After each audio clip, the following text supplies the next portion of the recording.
Ну вот и здесь в Коста-Рике убирают какашки за собаками. Так что вот такой вот кадр. Сейчас 6 утра. Я выдвигаюсь дальше. Нахожусь я в Коста-Рике. Конечно, дух христианства здесь чувствуется.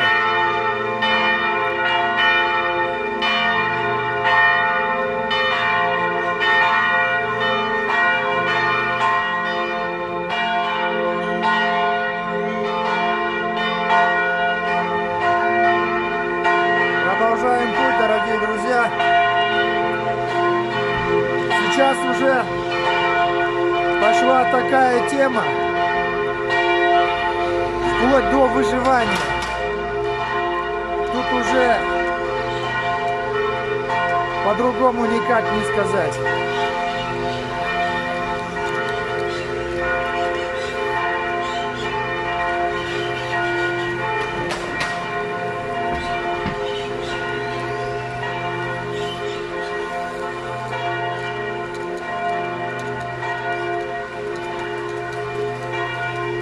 Мусора, как видите, нигде нету.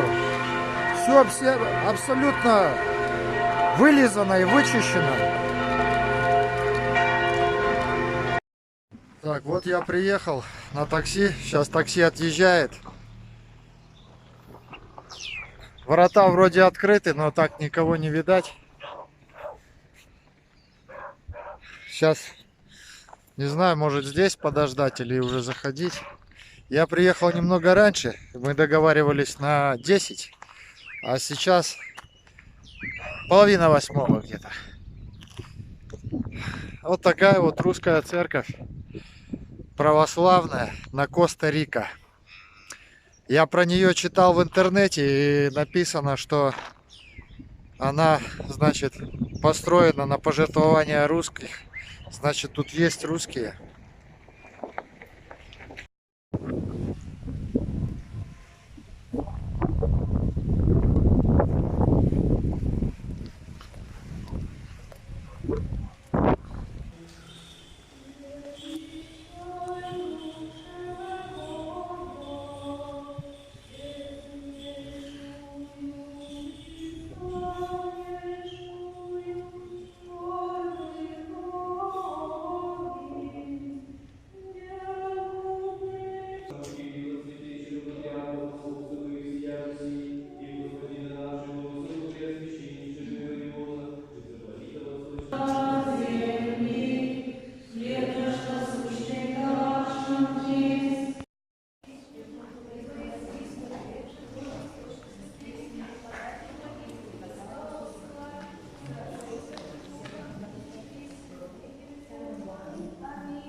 Поближе, будем фотографироваться сейчас на бане.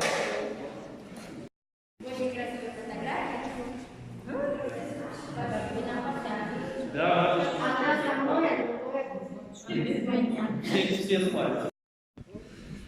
Так, ну я нахожусь все там же в церкви. Значит, ну, присматриваются ко мне. Тут не все к чужакам с настороженностью относятся.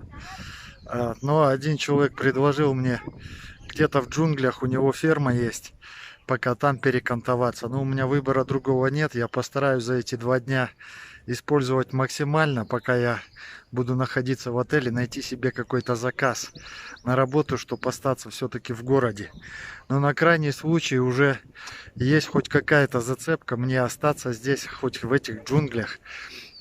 Также мне сказали, что помогут заполнить анкеты на подать убежище в Америку.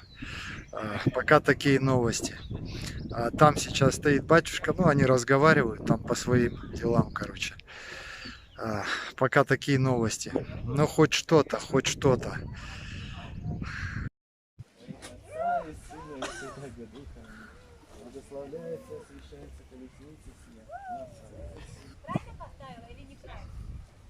Батюшка, вы нам справку дадите, мы в РТВ покажем, чтобы засчитали.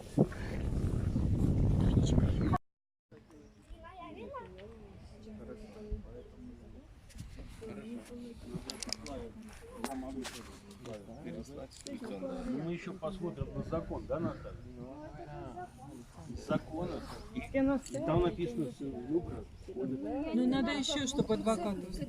Не, ну смотри, там же Да, написано. написано. Адвокатом.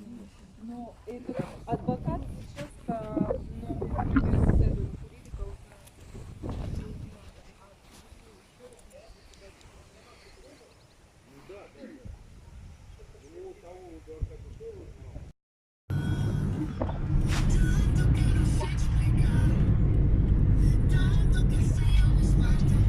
Hacia salida ruta 108, avenida 30. Тоже очень большие горы здесь, такие же как в Алмате, только снега нету.